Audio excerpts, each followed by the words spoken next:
Hello and welcome to our training, Accommodations and Modifications, a Framework for Access. My name is Maureen Nevers, and I'm presenting this training on behalf of the Vermont I-Team. The video shows a standard headshot of a woman with fair skin, long brown hair, and glasses. In our logo, 5 stylized, colorful human figures, yellow, green, dark green, orange, and blue, are arranged in a circle with their arms raised. To the right, the text reads, Vermont I-Team in large, bold green and blue letters, with the tagline Interdisciplinary Support for Inclusion in smaller green font below it. Let me introduce you to our contributors. This training resource was created collaboratively by the following members of the Vermont I-Team and the University of Vermont and State Agricultural College. Catherine Armani-Munn is an occupational therapy consultant. Helene Gallagher is an educational consultant. Tammy Myers is an educational consultant, and I am Maureen Nevers, a communication consultant. We have 3 learning outcomes for participants of this training. Number 1, to identify 3 parts of the Access Framework. Number 2, to identify 1 primary feature of accommodations. And number 3, to identify 1 limitation of modifications. Let's look at our plan for meeting those outcomes. So here's our agenda for the training, divided into 4 parts. The first section is an introduction to a 3-part curriculum access process called the ABC Framework. We then go into more detail about the framework in Section 2, and in Section 3 we'll address key concepts related to accommodations and modifications, and in Section 4 we'll wrap up with next steps. Training resources are available on our website at go.uvm.edu/i-team. We want you to be able to participate in this training in the way that works best for you. So on our website, we have the materials that are collected to go along with this training, including captioned video, video transcript, PowerPoint slides, training handouts, and external resources. Feel free to pause this video and access any of these resources if you'd like them available during the presentation. We will reference them during the training as well, and you can choose to access them at that time or at any point after the presentation. Okay, introducing our first section. In this section, we're going to do a quick overview of the topic. So in our introductory section, we'll cover challenges, IEP connections, and then we'll move into the next section, which is ABC Framework, ABC Steps, and then some real-life applications, and then our key concept ideas of accommodations and modifications will be the third section, and then we'll go into some resources and next step ideas. So those are our more specific topics to go with our section. So let's jump into some challenges. So understanding our challenges, let's talk a little bit about what's motivating this conversation about accommodations and modifications. Every year, the I-Team works with hundreds of school teams who support students with the most complex needs, and we're often actively involved in the IEP process. So the topic of supports always seems to attract a lot of time and energy. These are some of the challenges that we see and hear about that you might relate to. And the first one is simply a understanding of the difference between the term accommodations and modifications, and understanding that in a way that can be easily applied for quick decision making. So not needing to consult a definition, but something that's practical and kind of hands-on, easily functional, let's say. Also understanding how all of the IEP parts work together, particularly to support the accommodations and modifications. There's a general sense of that these are our supports, that they come and meet the needs, but what's the relationship to those and, say, the goals, or to the personnel supports or other offerings for supports? Sometimes it can be a little bit unclear, not only, again, which do you choose, accommodation or modification, but then what's the relationship to the instruction and to the goals and other parts of the IEP. Sometimes having a logical process for connecting the accommodations to the student, having a systematic way of determining how you get from present levels over to the accommodations, and again, in the interim, you've passed over to the goals. When do you stop at the goals? When do you continue on to the accommodations? Having that process, and particularly for our students with multiple needs, there's lots to consider around the present levels, lots of needs to address. So we go through the process frequently, and not having a good sort of flowing system can make the whole thing very challenging. And then the last part may be the most, I don't know, obvious or significant, is managing the content once it's generated. So once you have those lists of accommodations and modifications on the paper, now you have to push them out into the student's program and into the related service providers, into the general educator, and all of the folks that are going to help support that program to be implemented. And they're going to be measured through using the goals. And there's so many different connection points that I think it's easy for this to become unwieldy, or for it to be just sort of, on autopilot, if you will. So, those are some of the challenges that we see. Certainly there are others, but one of the benefits that we've had in working with the folks in the field is that they've helped us to develop the framework that we're going to talk about today, the ABC framework, because that's helped us to address some of these issues. So let's learn a little bit more about that.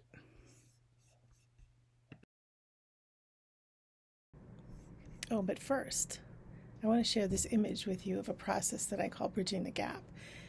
It's been a helpful way for me to visualize the process of creating access to learning, so thought I would share it with you. The graphic shows this large hole in the middle with a general education curriculum on the left side and the student on the right side. And inside of the hole, we see the word barrier written multiple times, representing the barriers that exist between the student with disabilities and the curriculum. And I feel like this is what it's like when we have identified a bunch of needs and we don't have solutions. But when we have the time to look at the barriers and to be thoughtful about addressing them, then we have created a bridge. We've formed a connection between the student and the curriculum. We may not have resolved the barriers or filled in the hole, but we have found a way to connect the student to the curriculum while we continue to address those barriers and make that distance between them hopefully a little bit shorter. Okay, well, this is a much simpler view of the IEP. So I'm gonna compare the IEP here to the framework. So I wanted to put it in a nice short format. So in a simple format, the grade level educational plan helps to frame the student profile. So we use the curriculum to help create a profile. The profile and the plan, when we compare them, we identify things that are mismatched. So that's the latter part of the student's profile. We identify appropriate solutions to resolve those mismatches. Those are the accommodations and modifications, et cetera, that we're talking about today. And then we individualize a plan with implementation steps. So it's sort of a gloss, but you'll see in a minute how it aligns with the ABC framework that we're going to talk about. So here's the ABC framework in simple steps. In that format, we have a curriculum activity and a student profile that we gather together. The plan and the profile are compared and mismatches are identified. Appropriate solutions are identified to resolve the mismatches, and then a simple plan is created. So throughout this conversation today, I hope you can see the connection between the framework and the IEP, because that's sort of a very important element of the framework, is how strongly it relates to the IEP. Okay, so let's talk about the framework, ABC framework. We're going to have the how-to instructions, we're going to have some examples, and we're going to have some application notes. Give you a little bit more guidance on this process.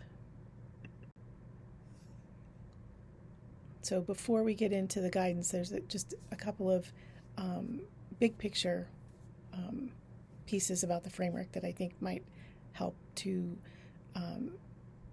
give you a context, I guess. So when we were planning for this training, we had to really put some thought into what the content would be that would be most useful. So we did end up choosing as our primary focus the ABC framework, and in part because it's simple but powerful, and it is a way of identifying accommodations and modifications and connecting the student to the curriculum. So we wanted to share something that was solution oriented, that was easy to learn, and that could expand or contract depending on the resources that you had. The hope is that today you'll hear and see enough to be able to give this process a try, and then you can judge for yourself whether you think it's something that's going to help address the challenges that you have.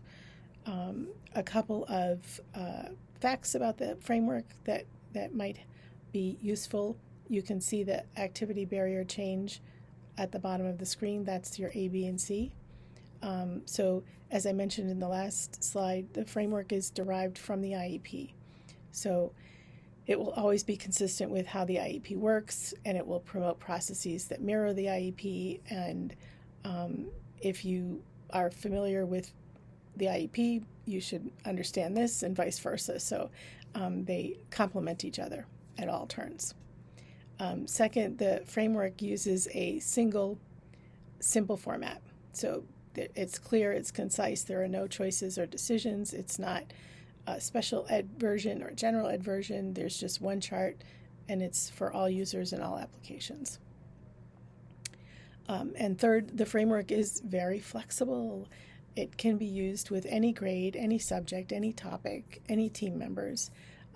Maybe the most powerful feature is the range in the level of detail that it allows. So you can use it for very basic content like we're probably going to do today, and then you can expand it to be really complex, very complex information and processes. So just as a quick reminder, we talked about the handouts that are available. This one in particular is the ABC chart resource, and that is the document that gives instructions on the framework that we're going to talk about now, and it also gives you a blank chart. The chart that you see on the screen here, the screenshot, it has the 3 columns. This is sort of more typical of what I use than what you'll see on the screen. What you'll see on the screen is easier to read, but when I'm writing, I like to use like a Word document with a table inserted so that I can have a lot of room to write lots of stuff down. So certainly the format's up to you, but just reminding you that that is linked on our website, as well as the examples of the ABC resource. That is also on the website, and this one is a little bit of a labor of love. It has examples from 5 different students, and I give you a little description of the student for a context, and then I give you the chart that one of the charts that at least that I had used with their team for using the ABC framework. So know that I did not make any changes to the charts other than to remove the students' identifiers. Everything else is the same. So good, bad, or indifferent, it is exactly as I would use it in the field. So hopefully you appreciate the fact that they're real models, and they look like what they would look like for you or in the field. And I hope that they inspire you to jump in and try it with what you've got, where you are. Okay, so how-to instructions for our ABC framework. So we're going to focus on using the framework to create small access plans for specific activities, right? So using simple examples and individual activities for our content is going to make it a little easier for you to understand and for you to try it. And along with that, I'm going to emphasize some of the accommodations more than the modifications on the support side. So what I'm trying to do is to keep the curriculum as intact as possible. And certainly once we get into modifications, it's a little bit more complex. So I'm just going to point out that I'm hoping to use more examples of accommodations than modifications, which is what we hope to do anyway, right? That's something we would hope to promote anyway. Okay, so ABC framework with prompts. Here we are. First look at the three-part graphic organizer with our prompt questions. The first block there is labeled activity, and that reads, what is the curriculum activity? The second block is labeled barrier, and that reads, what is preventing the student's access? And then the third block is labeled change, and that says, what will make the activity accessible? So pretty straightforward questions. And here's a pretty basic example. It's a read aloud example. I'll have a couple of examples in a few slides, and I'll go into detail about the content of those. Here I'm just going to show you the framework itself and the format, so I won't kind of get into the specifics of the content. But looking at the first box under activity, teacher read aloud, students listen at desks, write summary. And then under barrier, mechanics of writing and vocabulary. And then under change, it says word bank and speech to text. So I know you don't have the background again, but hopefully you can find it beneficial to just see this is a typical version of what a framework might look like. And let's see, moving on. Okay, A is for activity, how-to instructions. Here we go. Activity steps. So the outcome for this step is that you want to have identified the context that you want to make accessible for the student, and you want to have identified enough of the specifics about that you can easily see if there are barriers for the student in the next step. So select your target activity from the class schedule. So we're definitely promoting the inclusive activities. So we want to pick something that's happening in the classroom with peers. You can look at the schedule. You can, lots of times when we work with teams, they have an idea of particular activities that they would like to make more accessible to a particular student. So we target that, whatever works for you. And you want to do sort of a little mini task analysis. I don't know if that's a frightening word or not, but we want to break down that activity into its component parts so that we can see which ones are accessible and which ones are not. So think about specific actions, what skills or abilities are the kids using, what are some of the materials, and as you're doing that, try and just be really, brief, like bulleted forms. You definitely don't want to go into a narrative form. That is just not sustainable. So kind of do quick description of that activity. And at this point, don't do any adaptations to that in terms of folks often want to share like, oh, this is how the student participates, or this is how we would adapt it for them. And we do want that, but not at this step. We need like a clean picture of what this looks like for all students. So we'll just stick with that specific one. And then the recording of the academic targets. So that's going to be a theme throughout, but as we go through, you'll see that if we are making changes to the academic targets, that is what is going to be our modifications. So we're going to start now looking for, are we going to make, in addition to the accommodations that we're going to look at step 2, are we going to need to make some modifications? So in order to know that, we have to look at what are the academic targets. So this is where having the gen ed teacher and the curriculum present will be helpful. But basically you want that, what's the non-negotiable learning outcomes that they're hoping for. And this should hopefully take just a couple of minutes to put this down and be able to move on to the next step.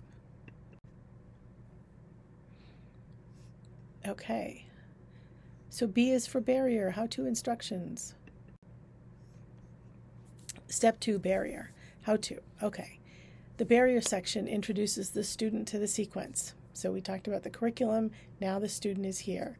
So our outcome is to determine where the student's disability is impacting their ability to participate in the activity as their peers do. So you want to look for the mismatches between what is expected by the curriculum, that's your Form A or column A, and what's possible for the student.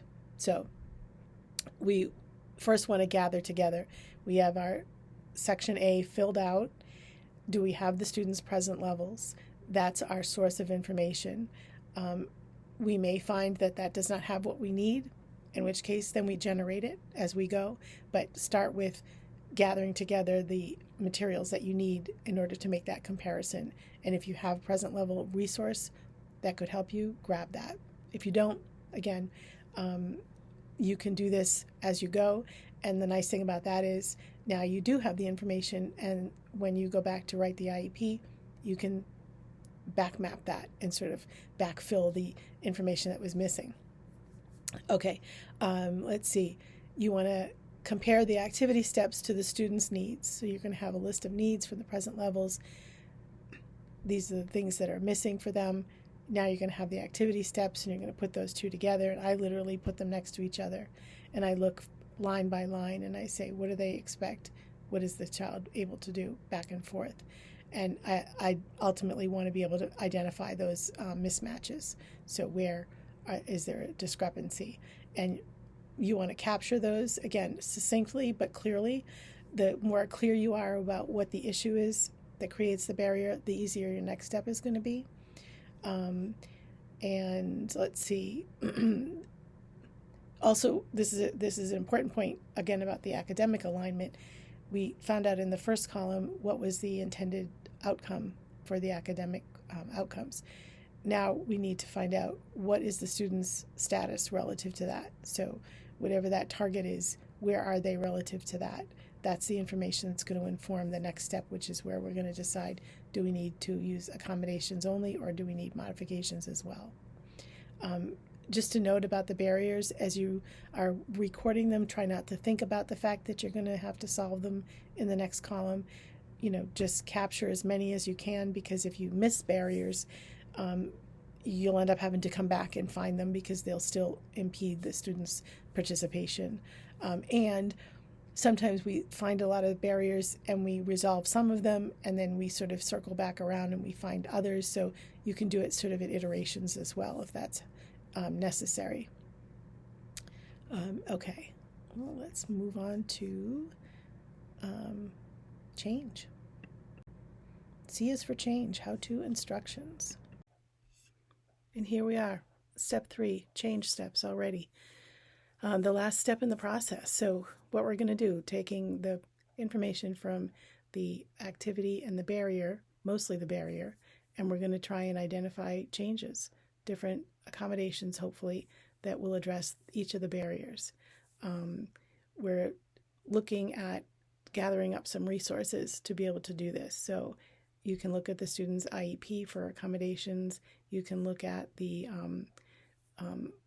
assistive technology resources, gather some of those up. Some of those guides, I'll speak to one later, have like problem solution formats, so they lend themselves well to this if you can find something that will give you some ideas.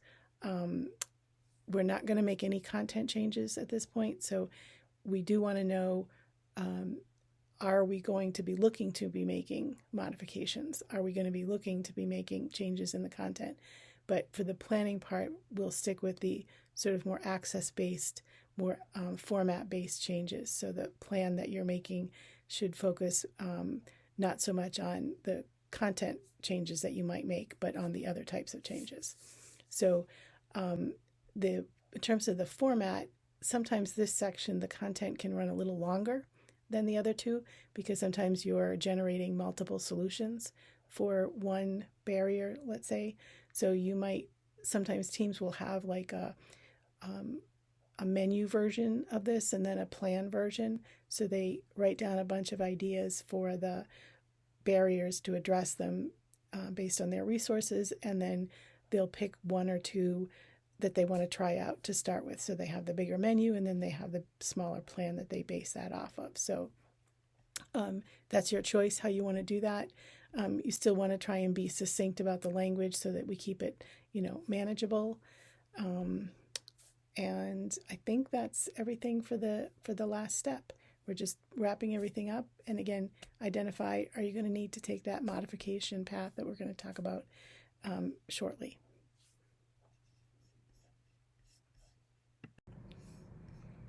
And would you believe that that's all of the steps of the framework? So I put them in a little bit of an abridged form here. So the ABC framework checklist is record an activity task analysis, identify the academic skills that are targeted, compare the students' present levels to the activity and record the barriers, identify the changes for the barriers, and then consider whether you're needing modifications. And again, that will be sort of a satellite activity, but that's the whole process, all in one place. So let's take a look at some examples. I think that's going to be helpful for you. ABC examples of the framework. Okay, so we have an ABC word work example. And this one I'm going to explain to you all of the parts and pieces. So we have this one, and then we have a math example as well. And don't forget, I told you in the handouts there were a bunch. Okay, so the ABC word work example shows you what the framework looks like with content. And this is an actual student. So we have the same 3-part graphic organizer with just brief notes in each box.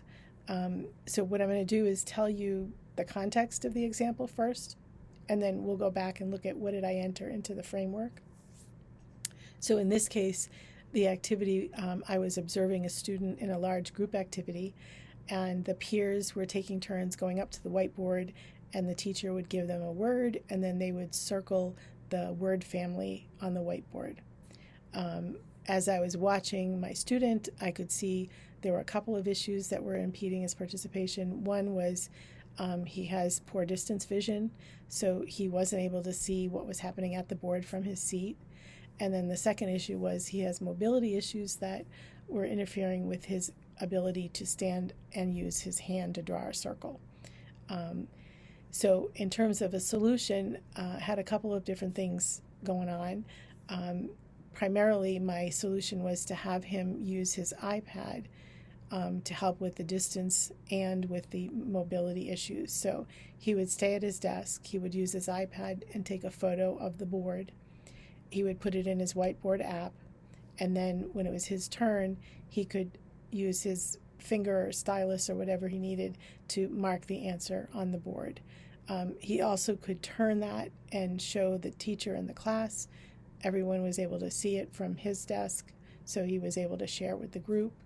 The issue of seeing his peers' response, two solutions we had for that. One was he would use the zoom feature on his iPad camera to get up close, or the peers would walk by his desk after they wrote their answer on the board, and they would circle the answer on his iPad. So, okay, how did I record that? For the activity block, I wrote, stand at the board, listen to the word, ID the word family, and circle it. For the second block, I recorded for the barrier, distance vision, standing, and hand coordination. And then in the final block, the changes were whiteboard photo on iPad, and then Zoom camera or peer use iPad. So what worked about this? One, the underlined target skill, I did not change that. So I didn't, he didn't actually need any support for the content. So no modifications were required, but I did highlight this was the target that I didn't want to change. I also retained as much of the original activity as I possibly could, including the fact that he was using technology as well as the larger group was using the technology. I used tools that he already had, such as the iPad, and I was able to use one solution basically for 3 issues. So I trying to cut, use as few different options as necessary, right? And I use very minimal language here, trying to describe what was happening. I just described it enough that I could understand. if I was sharing this with someone who I wasn't collaborating with live, hadn't been part of the conversation, I may have put more information, but honestly, it's you got to get her done. So can't be too wordy on these things. If I remember what it means, that's okay. Part of what I wanted you to see here was the simplicity again, right? So even though the framework has the capability of being very complex, you can scale it down to be really simple. The other piece that I'm going to point out, don't know if we got to this part yet, but the first column in the activity column, I had originally recorded circle the word family was the bullet that I wrote. And then when I went back through it, I was like, oh, wait a minute. I've sort of collapsed two different skills in one. And in fact, I had compromised the target skill by adding circling to the target skill. So I had to separate those out and say, wait a minute, circling it is one thing, and then identifying the word family is another thing. And in fact, the student, had trouble with the circling, but did not have trouble with the identification of the word family. So that's the kind of thing where, as you get better at filling this out, you'll realize, like, oh, wait, those two things that I recorded as if they were one are actually two separate things. And that's honestly going to be really critical to be good at that, because lots of times this is what happens is our kids can have trouble in one area, and then it will kind of overflow into another area unnecessarily, right? That it's not necessary to have that fine motor issue affect his academic performance. But I just wanted to highlight that that's the kind of thing that that we need to look for. Okay, and then the next example is the math example that I promised you. So in this example, I interviewed the teacher, and then I went through all of the class routines with her. And then I went through and wrote up the class routines, each one in a separate little block. And I just tried to record them with like minimal language, right? So the basic parts of the math game were roll dice, hold the pieces, move the pieces, read the card, hold the card, verbal kind of negotiation and cooperation with the peer, and then grade level math skills. So I underlined the math skills because it was something that happens all year long. The particular math skill that they were targeting was changing, right? So if I were to do this, I would, in real time, I would actually find out what are the math skills that they're working on, this week. But this is a routine. So I've done this once, and now this is going to work for the rest of the year, whatever the solutions are that I found for this. So, that's a benefit. But just so that you know, the math skills, I didn't have more detail than that at the time, because it is something that crosses multiple weeks, months. Okay, so the barriers. The student had trouble with hand coordination, and that will affect his ability to roll the dice, to handle the game pieces.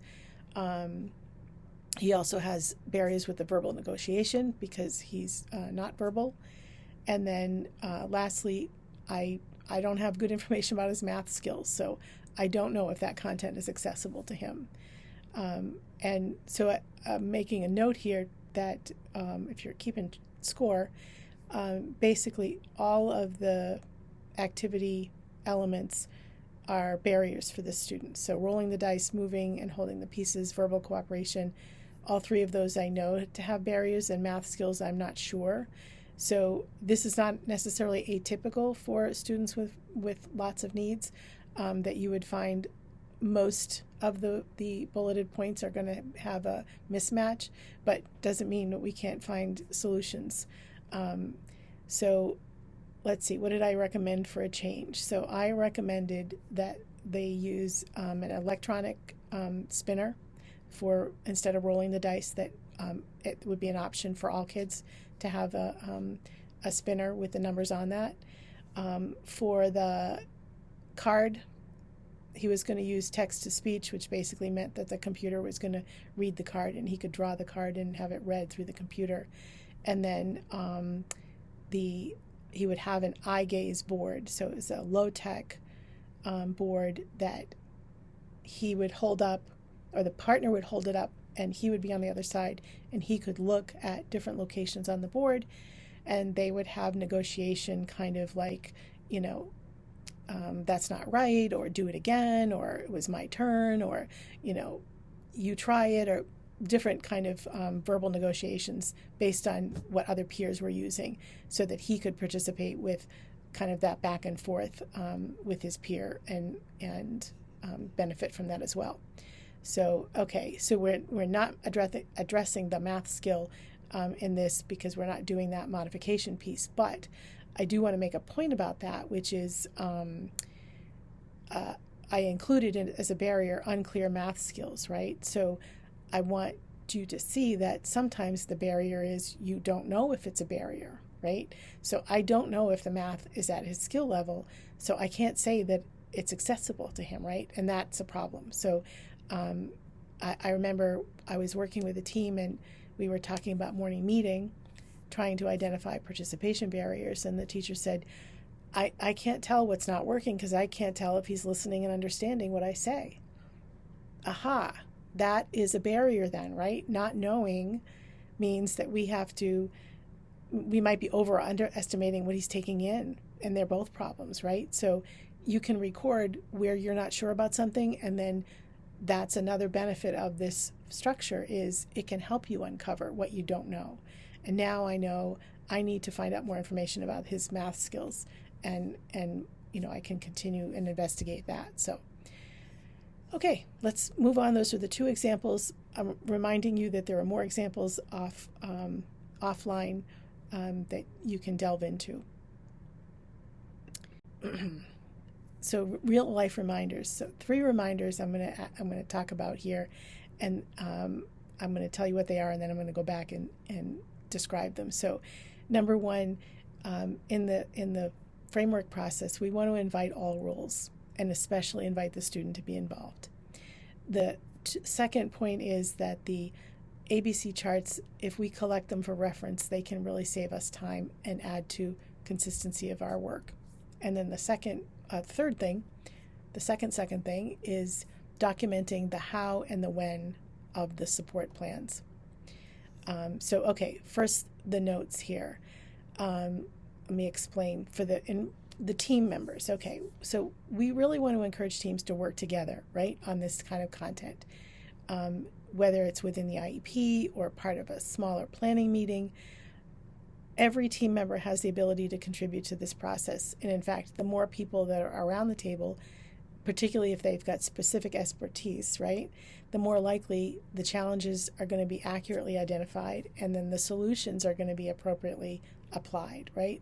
So this is going to be so helpful for you when you're choosing the supports, and you want to choose supports that are the least amount of change. We want to promote those accommodations over modifications. It's a mirror process of the IEP as well. So when related service providers use the framework with you, it's going to help to make sure that the information that they're providing, the input that they give, supports the bigger picture, that it's aligned and useful. And then that other participant that we want to include is the student. We want to invite them to be a genuine contributor to the conversation about what are the best ways to support their participation in the gen ed curriculum. So when the student is involved in that accommodation selection process, they tend to use the supports more than if they're not included. So ask their opinions, see what their ideas and preferences are, get their feedback on how things are going. The second point is about making a plan to build on the system by keeping copies of the ABC pages. So once you're starting to do them, whether they're for one student or multiple students, I'll guarantee that you are going to start to see similar activities that have similar barriers and could benefit from similar solutions that you've already generated.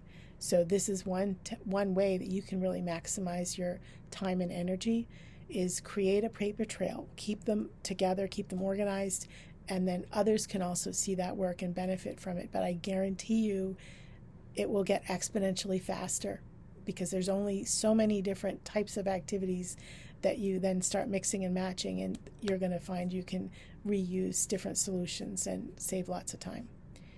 And then lastly, we talked about one of the challenges with supports is that we don't have a whole lot of guidance with what to do with them once the ink is dry.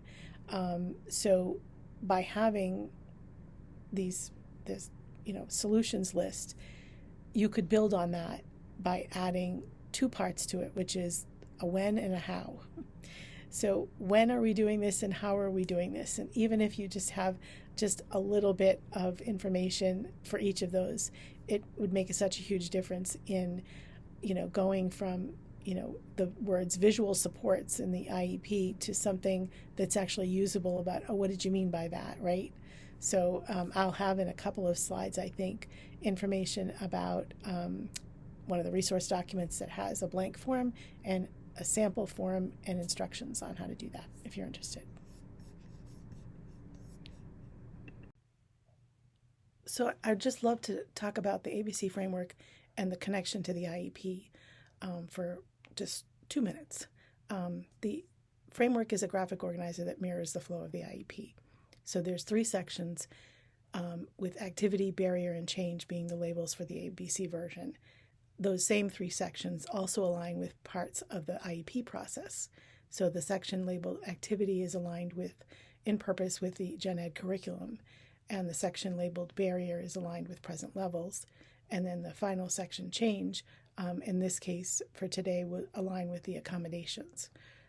So in the framework, the first cell or the first column corresponds with information about the activity or the context that we're trying to make accessible. In the IEP process, we look to the Gen Ed curriculum to provide that information. So even though the curriculum itself isn't part of the IEP, it's a very big part of the IEP process because it provides the information needed to determine present levels. So it's essential that it's accessed right up front. So just like the IEP starts with what's going on in the Gen Ed curriculum, the ABC framework also starts in that way. The middle section of the framework is about the student and how well they can access and participate in the activity from that first cell or first column. In the IEP, the present level section fulfills the same purpose. Those 2 sections are just very closely aligned in that way. And then the final cell is called change, and that's because it's sort of flexible for content from different areas like accommodations, even modifications or goals, things that relate to change or solutions. So for this training, we're focused on accommodations mostly, so that is the term that is matched to the change column. I wonder if it could help to think about the framework like a story graphic organizer, where there's some standard fields and then you enter in content from different sources to achieve sort of a consistently arranged picture. This framework is basically saying, this is where I want to be, which is the curriculum or the activity. This is where I am, the students' barriers or present levels, and this is what I'm going to do to make it work, which are the changes. With that translation, you could see how this could work with content from a variety of sources. And whether you use it with the framework terms or the IEP terms, the process basically is the same. So why do we need a chart to do what you could do on a piece of paper? Well, there's going to be 2 reasons. One is that we want you to see this as a tool to be able to use a small amount of information and time to be able to make a strong impact on the students' access to their education, particularly to their participation in the Gen Ed curriculum. So the IEP process, is lots of detailed information, volumes of information coming in and out. The framework allows you to work with just a small amount of that information at a time. So rather than have a whole grade level curriculum to manage, you might look at just one activity. But if you repeat that process, you choose a new activity, then you build up your materials so that they could create a bigger profile. As for why do we need it in a format like this structure, it's been my experience when people write without the structure and without the guidance of the content that the product is much different. The entries can be unbalanced, they can be inconsistent, they can be incomplete. when you follow the prompts that correspond with the steps of the framework, it's a bit of quality control. So it helps to ensure that you have what you need in the right spot, no more, no less. And each time you use the process, it's the same. The other benefit to the structure is that its ability to sort of produce similar results over time, over team members, and over content. So as long as you basically follow the guidelines, you're going to have the expectation of a good result every time. Here we are, accommodations and modifications. Let's just see what we've got here. Accommodations, modifications. We've got a modification plan process. We've got some resources. Let's do it. So there are so many different ways to talk about accommodations and modifications. And I've sort of come to think that most of them are not very useful. Some of them are sound better than others, but quite honestly, I think there's a fatal flaw, and I'll tell you what it is in just a second. But I'll first give you this working definitions of accommodations versus modifications. Accommodations, they don't change expectations for learning. They do affect the format, and they are connected to access skills, which are developmental, non-instructed, naturally occurring, biologically based foundational skills. Modifications, on the other hand, they do change the expectations for learning. They affect the content. They affect academic skills. So this slide here kind of tells you all you need to know about differentiating those two things. I use like this little mnemonic that's like, okay, accommodations, ACC, access. Okay, so it's like getting to something. It's like I'm going to access something. I'm going to get to something. Whereas modifications, I looked at the DIF in the middle and I was like, that's something different. That's going to be a change. It's going to be something different. I'm going to change it, right? As opposed to like sort of accommodate or adapt, right? So just my little mnemonic. So here's why I don't think a lot of the definitions are incredibly helpful is a lot of them seem to rely on your ability to judge whether the thing that you're looking at is an accommodation or modification. So it will say like, does it change the expectations for learning, or does it affect the format? The implication is sort of that you're looking at something and you can say, oh yes, this affects the format, or oh yes, this is related to the academic content. The fact is we generally generate our accommodations and modifications. We don't generally have a closed set that we're looking at and picking from. We're generally saying, okay, this math is inaccessible to him. What am I going to do about it? So if we're generating these, having definitions that are sort of more based on evaluating something that already exists, I don't feel like is terribly helpful. And maybe that's why we still have this conversation, right? But okay, so I think we'll get into, I'm going to give you a few other definitions, I guess, because there are some features that are specific to these two things that may not differentiate them, but that might be helpful for you to know. But I think you could use this slide and get 90% of where you need to be around differentiating these two. So, asking the question, is the academic content changed? Are the learning expectations changed? How has the learning changes compared to the peers? So modifications are going to move that academic content, period. Accommodations are not. Let's see. Just also remember that it's not the materials that make the difference, right? So you can have a calculator and it could be a modification or an accommodation. It depends on the application. What are you doing with it? How is it helping? Is it helping with the access, or is it helping with the academics? Remember that. That's why it can be confusing, because you can't attach a label to a thing. You have to ask, what are you doing with it? And then that becomes, specific to that child. What do they need you to do with it? So a couple of other core features or key features of the accommodations, lots of times people use the phrase level the playing field, if that works for you. Removes the barrier to the content created by the curriculum. I kind of like that phrase because it reminds us that the barrier is not the students. I've been using that terminology all day, but technically the barrier is created by the curriculum. So the student was the student. The barrier was created when the curriculum said this is how we're going to make this activity accessible to people who can draw a circle. And so this is a reminder that the barriers are created when we introduce them to the curriculum. So I'll get off the soapbox now. So there's no change to what's being taught or tested in an accommodation. And you're not making the task easier or giving an unfair advantage. I think that's a really useful concept, is like we're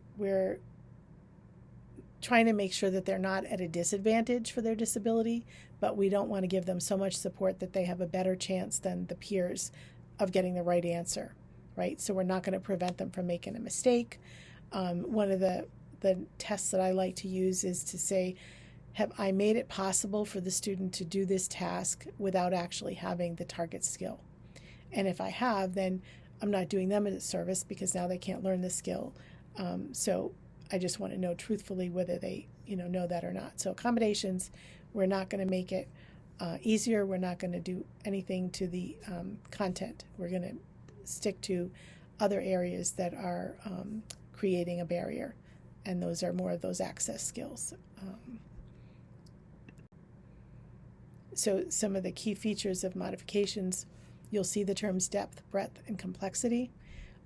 Those are complex terms, quite frankly, but those are the allowable ways of changing content to be accessible through modifications. So if you are finding yes, this is a modification has to happen to this content, you are headed into the depth, breadth, and complexity world, because that is the key to creating a modification.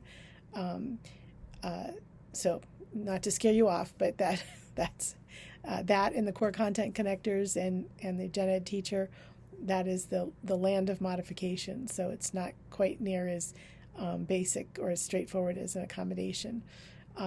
There is a risk when you do create a modification, because you are moving the learning target, the expectation. You can oversimplify the target, and if I take a math experiment and the students are supposed to name out the steps of the experiment, and I record it on a button, and now it's a motor activity for this kid. That's a huge gap in the difference between what that skill was supposed to be and what it is now. So the other issue that can happen, completely well-intended, and I don't know the answer to avoid it completely, but that when multiple people over multiple years are making decisions about changing the content, there's no common roadmap, so it can be really hard to be consistent about those decisions. And then you can end up with a Swiss cheese program, again, even with the good intentions. So I just want to note that modifications are a legitimate option. For some kids, they're what allows them to have access to the curriculum.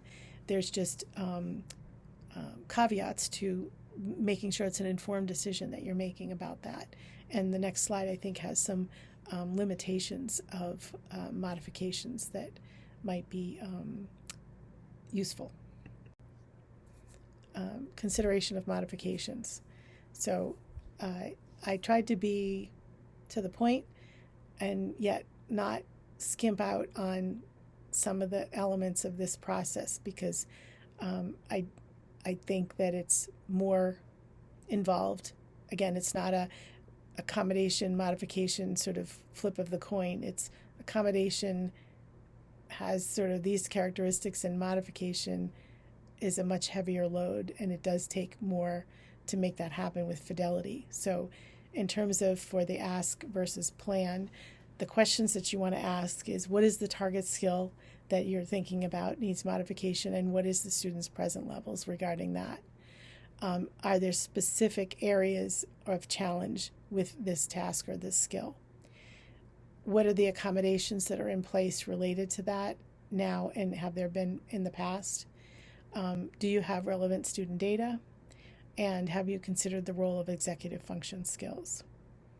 And then in terms of planning, you're going to get with your general educator, because you've got to have someone close to the standards for this. You're going to grab some options together.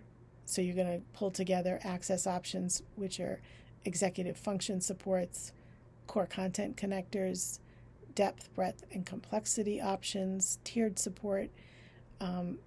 Basically find what other ideas can you bring to the table, either before or with your modification.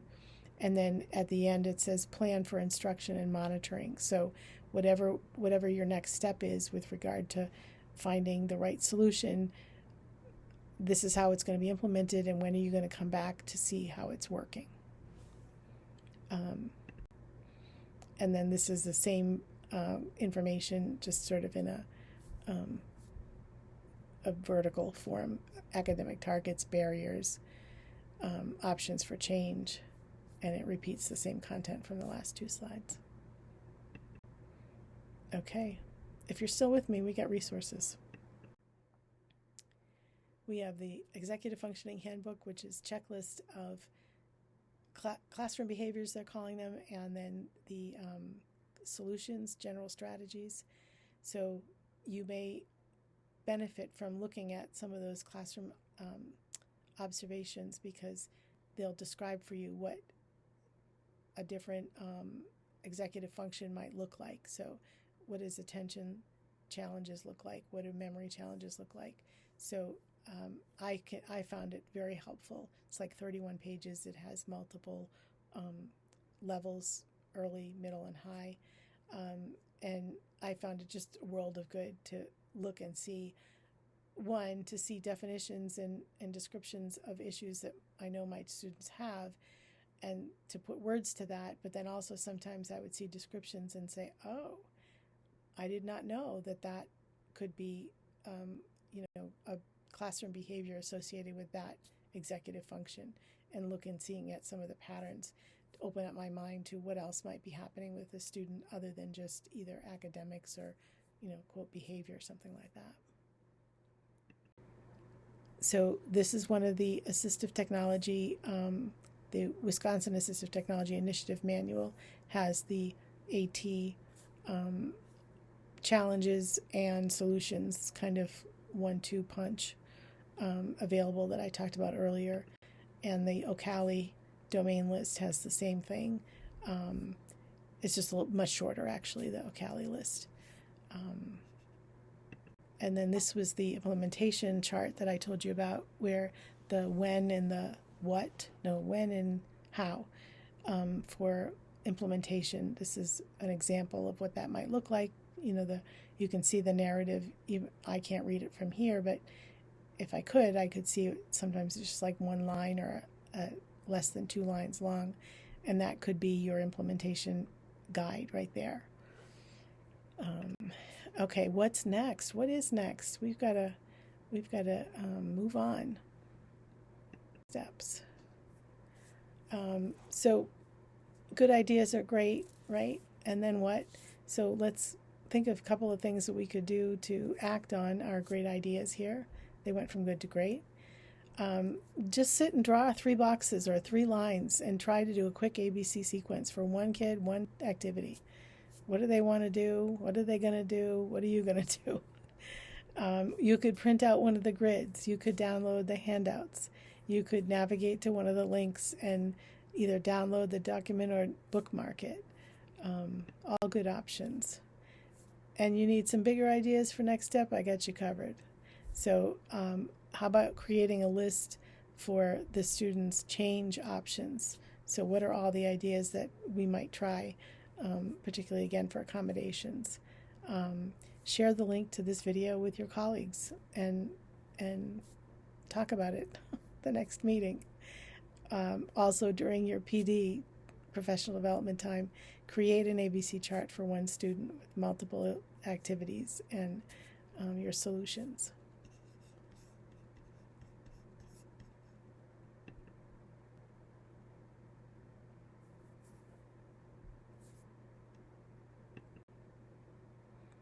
Oh, thank you. Thank you for your time, your energy, and interest in our training. We hope that you're able to take just one small action step, create an opportunity for this information to make a difference in your practice. And you know what? Just being here, you are already thinking differently about the process of curriculum access. So we love that and hope to see you soon. Remember, you can do this. Training resources. This training highlighted several resources created by the Vermont I-Team and by other groups. All resources are available at our training website. The 3 I-Team created resources are Activity Barrier Change Framework, Examples of ABC Framework, and IEP Support Implementation Chart. The 3 resources created by others are the Ocala Domain List, the Wisconsin AT Initiative Manual, and the Executive Functioning Handbook and Checklist.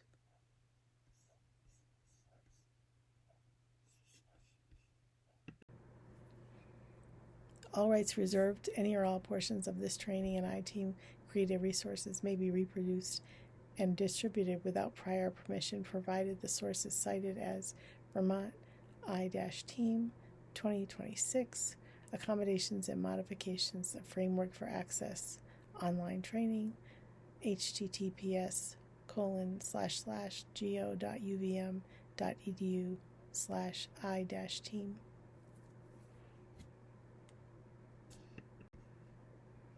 This training was created in partnership with the Vermont Agency of Education. The Vermont I-Team is focused on interdisciplinary support for inclusion. We encourage you to reach out if you have questions, would like more information, or are interested in collaborating with us. Please go to our website, go.uvm.edu/I-team to find out more. The Vermont I-Team is a project of the Center on Disability and Community Inclusion in the College of Education and Social Services at the University of Vermont. Our center has been promoting inclusion for 50 years. For information about our center, please visit our website, go.uvm.edu/cdci.